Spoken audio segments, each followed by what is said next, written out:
wait 2 more minutes for people to show up, but thank you for joining today. We're going to do a very quick presentation about some fraud trends that we're seeing so far in 2022.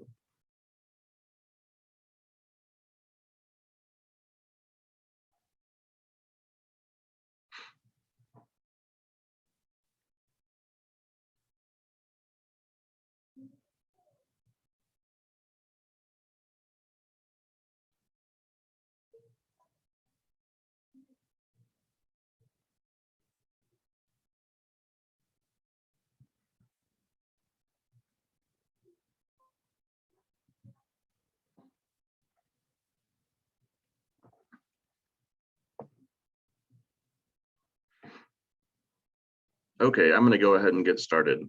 Again, good morning, everyone. My name is Mark Federoff. I'm with the AARP ElderWatch, and today we're going to talk about just some scam trends that we're seeing so far in 2022. And you know, as always, scams are one of those things that continue to change, depending upon the scammers' tactics and different things that they're using to try and get a hold of people's monies and personal information. And so hopefully today will enlighten you real quickly about some of the different types of trends that we're seeing, and hopefully you can recognize those trends and share them with your friends and family.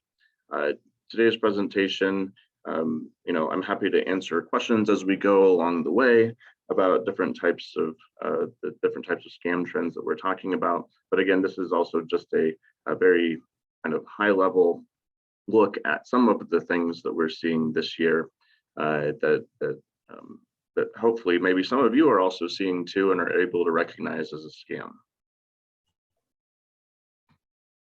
So if you do have a question, please go ahead and put it in the chat box, and I will again try to get to it as they come in or at the end of the presentation. Otherwise, please do mute yourself. And again, thanks for being on the presentation today.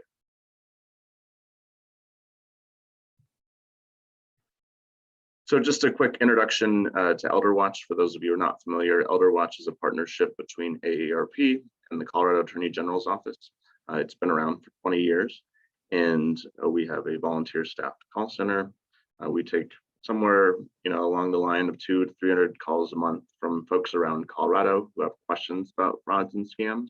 And we also do education and outreach, like what we're doing today, on frauds and scams and financial literacy work as well. And I know that there are some people on today's presentation who've taken advantage of the great financial education programming that Rebecca is doing. In addition to that, in our office, we do quite a bit of national work through the AARP FraudWatch Network. We manage the FraudWatch Network helpline in our office, and also education in partnership with FINRA around investment fraud. So warning people about investment fraud, hopefully before they get involved in any type of investment schemes.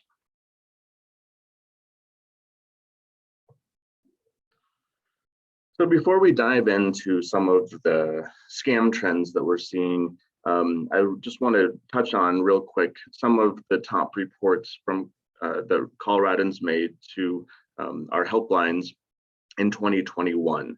And again, some of these I'm not going to go into extreme detail on these, but some of these we will go into a little bit more detail on, just with regard to the trends that are happening right now. So number one was identity theft, and that was largely because of unemployment fraud that was happening across the country. And so that was happening in Colorado and everywhere else for the most part. So again, that's one of the things that brought identity theft to number one. Imposter business scams have been very, very common, mostly scammers posing as Amazon. Number three, imposter government scams. Again, still lots of those pesky Social Security imposter scams that are out there telling people that there's something wrong with their Social Security. Number four, tech support and computer virus scams, and these are just scams that don't seem to go away, unfortunately. And also one of the ones I'm going to talk about with regard to trends right now. Number five, home repair and improvement. Different issues with contractors. Number six, fraudulent sales. Often those fraudulent sales have to do with internet purchases, so things to watch out for with regard to that. sweepstakes, prize, and lottery scams.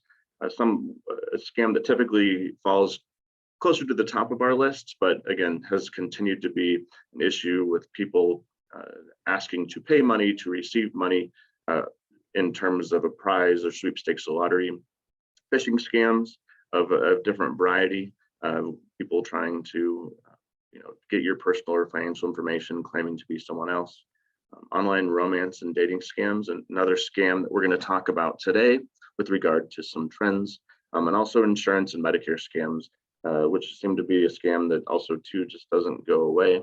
And we often see it a little bit more during open enrollment, but really insurance and Medicare scams are happening all the time.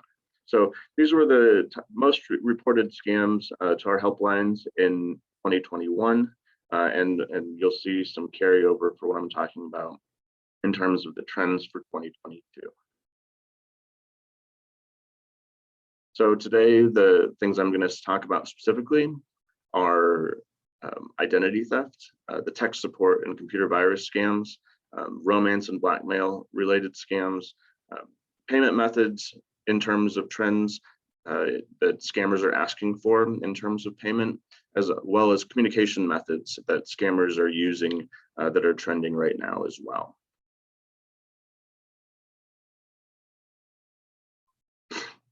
So the first one I want to talk about is identity theft. And I'll say that really this trend is a result of the fallout from the unemployment fraud that I mentioned before.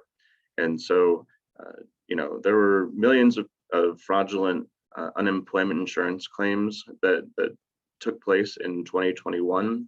And right now, we're still seeing some of the fallout from that because people are receiving their tax documents and they're just realizing that someone might have filed for unemployment in their name. There's also other tax fraud issues that we've been getting reports about, people who are engaging with people that they realize are then fraudulent tax preparers. Also, the IRS scams used to be a very kind of trending government imposter scam that we heard about a lot, and so we are seeing a little bit more of that occasionally too, and so it's not surprising that we see more tax related types of scams at the beginning of the year, but I think we're seeing more of it specifically because of all of that employment fraud and people then receiving a 1099 that's saying that they received unemployment income when they really didn't, because someone had applied for unemployment insurance in their name. So this is something that is really, really common. And again, it didn't just happen in Colorado, but I know there were over 1 million fraudulent unemployment insurance claims that were just happened in Colorado alone, but it was pretty much the same for every state. And so, if you do ever had to deal with that issue, make sure that you're directing your inquiries to the Colorado Department of Labor, letting them know that that was not you who filed for that unemployment insurance. And also, visit a website, identitytheft.gov. It's a great resource. It's the FTC's identity theft website, and they will help walk you through the different steps you can take to help protect yourself, doing things like checking your annual credit report regularly, doing things like also checking your or placing a fraud alert or a credit freeze as well. So just a couple of resources for you. If you're dealing with a more in-depth issue with regard to identity theft, know that the Colorado Bureau of Investigation has a great resource and victims assistance program there for people who might be dealing with a little bit more in-depth identity theft issues. But again, that identity theft continues to be something that we see as a trend, and it really is a result of the fallout from the unemployment fraud and also just it's tax season. So that's not surprising. Number two, tech support and computer virus scams. This is a scam, and when we've done surveys about this scam in the past, we've really found that this is one of the most common scams that older Coloradans have been approached by. Somewhere between half and 2/3 of Coloradans 50 plus have received this type of a scam attempt. And it typically happens when a pop-up window comes up on your screen, or you get an unsolicited phone call, saying they're from someone, a big computer company like Windows or Microsoft or Dell or Apple, and using names that people are familiar with and use regularly. So just know that this scam does not seem to be going away, unfortunately. The scammers are maybe more aggressive and using different tactics. One of the tactics they're using most frequently right now is posing as a computer virus program supplier like Norton or McAfee. And so one of the things that they have been doing is sending these very convincing looking fake invoices that look like they're from Norton or McAfee. And so people who might have these services think their subscription is up. And so, or they don't have it at all, and they're wondering why they're being billed for it. And so, the numbers that are on these false invoices that generally come in via email are directing the person then to the scammer, and the scammer will then do different things once you get a hold of them. Sometimes they're going to ask you to access your computer. Sometimes they're going to ask you for bank account information or credit card information. So it's really important to know that this is going on right now. And I've seen a lot of the kind of these Norton emails, and they do look very much like an invoice that you might receive from a computer virus supplier like Norton or McAfee. So just be aware that these are out there, and warn your friends and family as well. Know that a lot of the times these scammers are kind of going for the jugular when we're talking about this type of a scam. They are actually wanting to access your bank account so they can drain them if possible. And we talk to people on our helplines who've had this type of situation happen. So if this happens to you, don't allow them to access your bank accounts or your computer for that matter. But know that also too, this type of a scam can happen on any type of device where there's a browser. So it can happen on your smartphone, it can happen on your iPad or other tablet.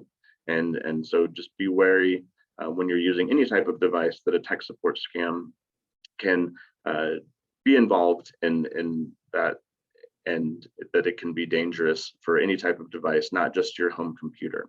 But again, this is a scam that a lot of people are familiar with, but they're using many new tactics right now, and hopefully you can recognize those Norton invoices and McAfee invoices before getting caught up in that type of a situation.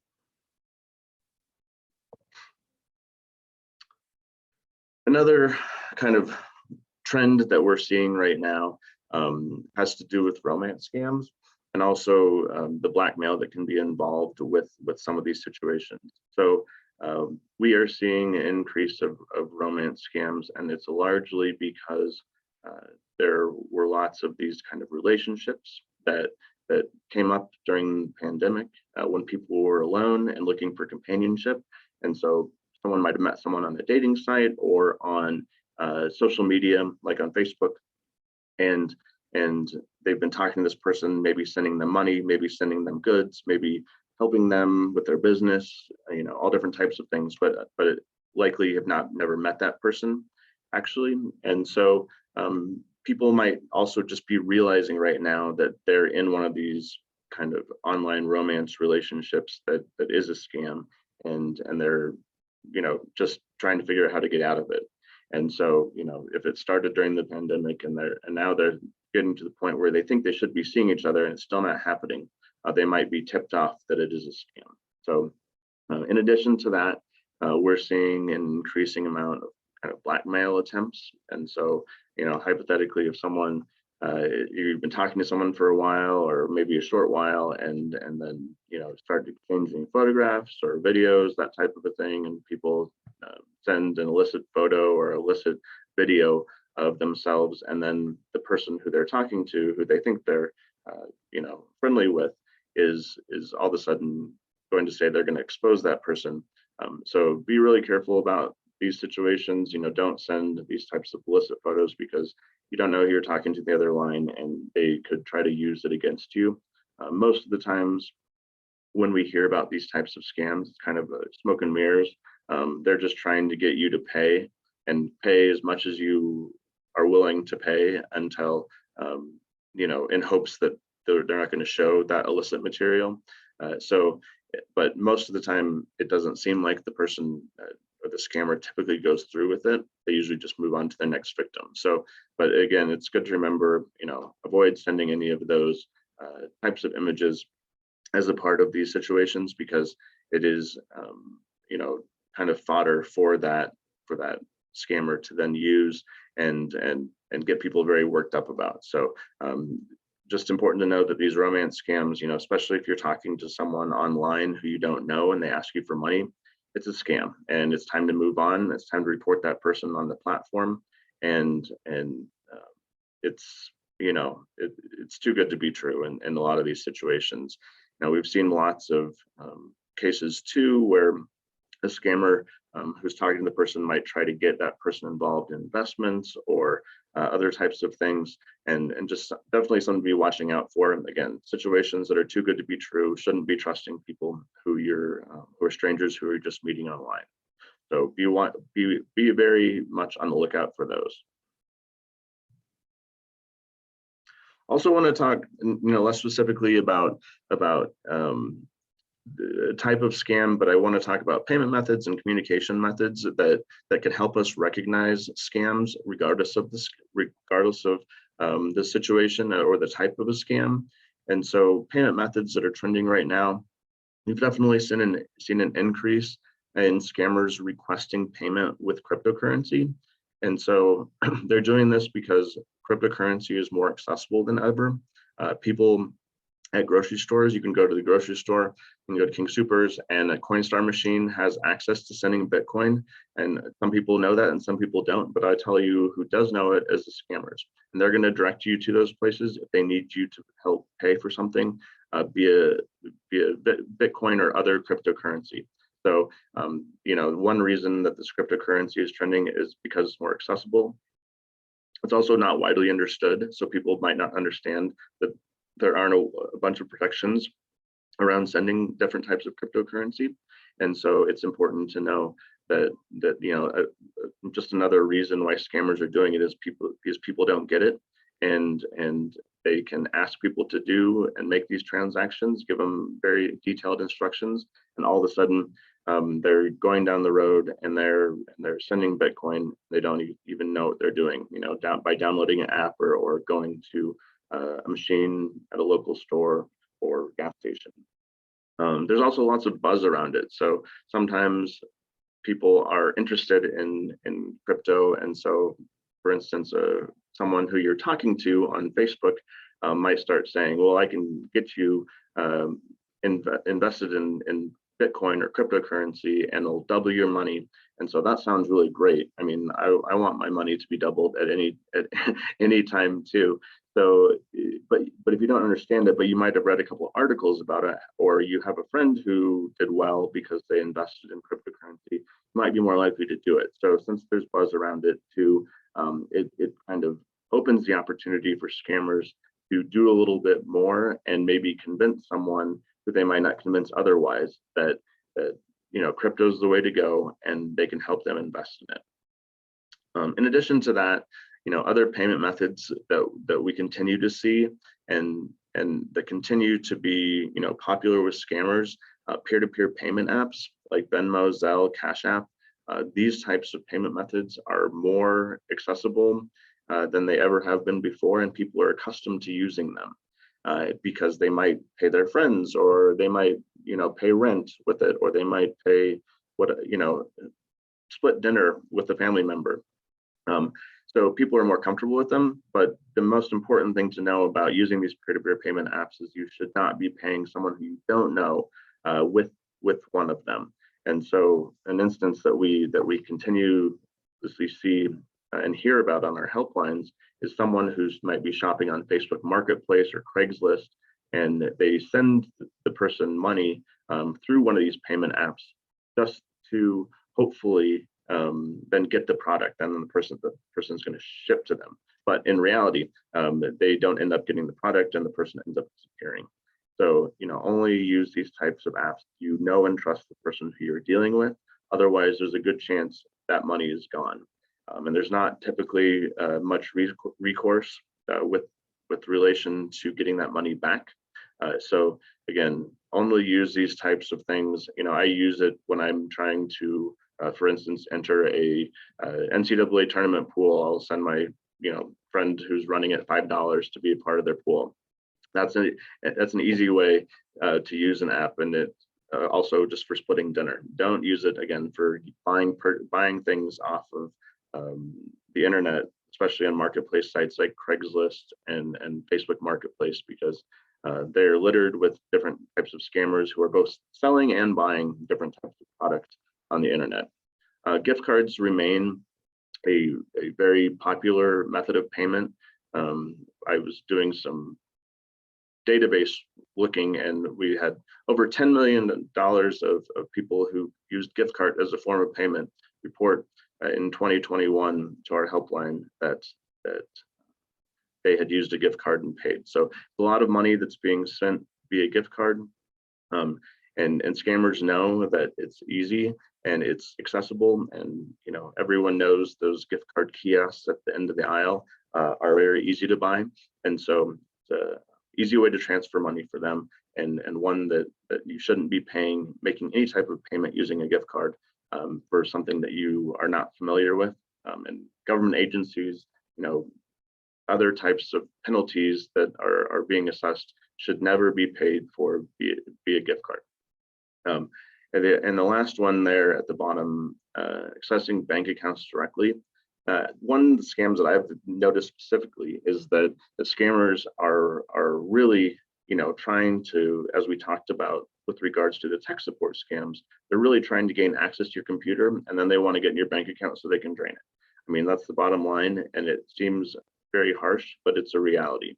And so definitely one of the things, if you do online banking, never ever give anyone your username or password, or never let anyone also access your computer with a program like AnyDesk or other remote type of application that and then try to get on your bank account or move into your bank account, because too many dangerous things can happen as a result of it. And then we've talked to way too many people who've had this type of situation happen. So I think scammers are more brazen than they ever have been before, and are going straight kind of for the jugular in terms of trying to drain people's bank accounts when they have someone who they think they can take advantage of. So it's just be extra cautious with any online banking. Add extra protections, dual factor authentication for any online accounts that you have. The biometrics with face recognition and finger recognition, that type of a thing, when you're accessing on your phone, I think are important to consider as well. So you're not letting people into your accounts. And again, just remember, when you're doing that type of a thing on your phone, or on your tablet, it's the same as if you're on your computer. So you have to be extra cautious with regards to accessing bank accounts and making sure no one else can access them as well. And also just not accessing them when you are using public Wi-Fi somewhere. Only do it when you're at home at a safe network or at another place that you trust. With regards to communication methods, another good way to help indicate if something's a scam is how the person or the entity is communicating with you. Text messages are really popular right now, and I think that's largely because there are more people who use and trust text messages than maybe their email, because their email might be littered with spam, and they might see how many emails go into the spam folder every day. With text messages, you're used to talking to people who you know, and talking to people regularly who you know, and they might be a little bit more believable. So, but it is important to remember that scammers are also realizing that people are using text messages more than often, or more than they ever have before. And they're posing as businesses, they're posing as banks, they're posing as AT&T, different types of phone companies, and saying, oh, you won a prize because you paid your bill last month, or something's happened to your bank account. If you've not signed up for those type of alerts for your bank, be skeptical that they just start appearing out of nowhere. Contact known phone numbers for your bank to see if it's really from them. Don't just trust blindly that there's a problem with your bank account. We've had lots of people recently who have called into the helpline to let us know about different types of these phishing texts that come in that are actually a scam.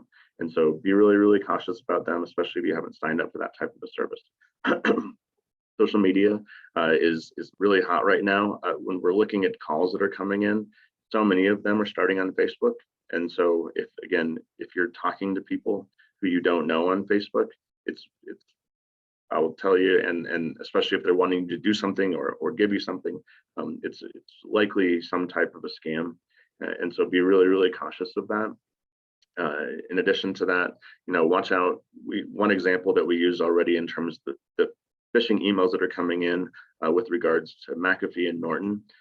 It's important to know that there are better phishing emails that are coming from banks and these computer companies and that type of a thing that look more real than they ever have before. So it's important that you notice red flags, and if you didn't make contact or if you're getting unsolicited contacts that are ever asking for your personal information, consider it a scam, delete it, contact the entity at a known number that you looked up independently rather than the number that's on that email. Also watch out for apps with social components. So examples, Word with Friends, gambling apps, different apps that have games related to them where you can interact with people. There are also scammers lurking on those apps. And so it's important to remember that if you can interact with other people on that type of an app, that there is a potential for a scammer to also be able to interact with you as well. And if someone's being too nice or someone is starting to ask you for things, it's likely a scammer and you should report it directly through the app. So I want to just go through some quick summary points too about different ways to avoid scams, and these are different ways that I use almost in every presentation that I do, but are good general rules in terms of how to avoid different types of frauds and scams. So number one, protect your personal and financial information. Keep it close to yourself and don't share it with anyone, especially someone you don't know or any unsolicited contacts. Manage your phone calls because a lot of scams still do come in over the phone, but I did mention a handful of other ways that scammers are trying to get a hold of you right now as well.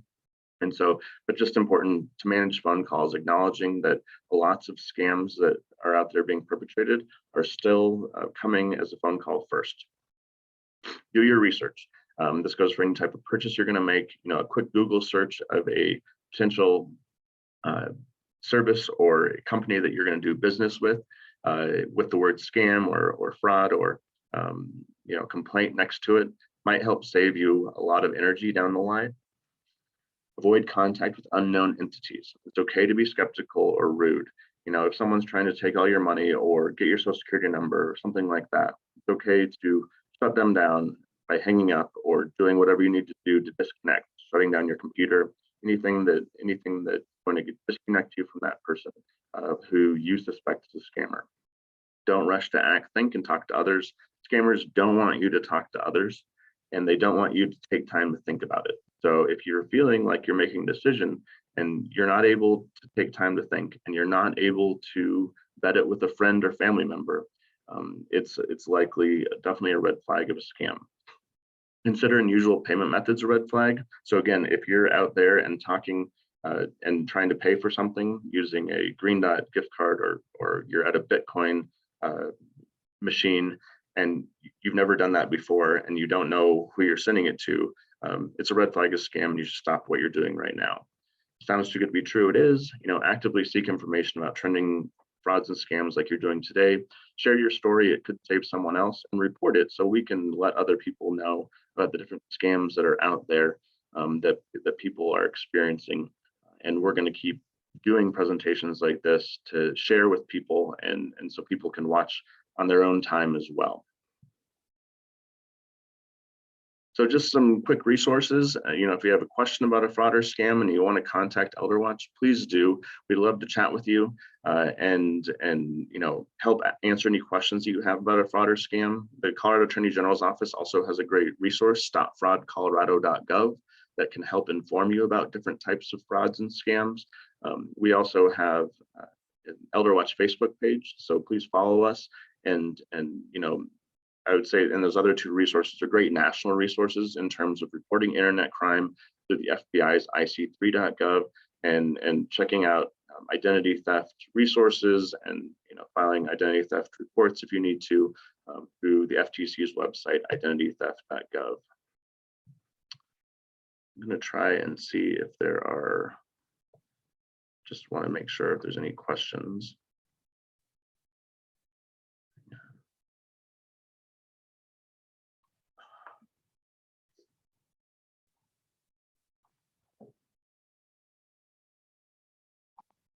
And 1 second, just bear with me here.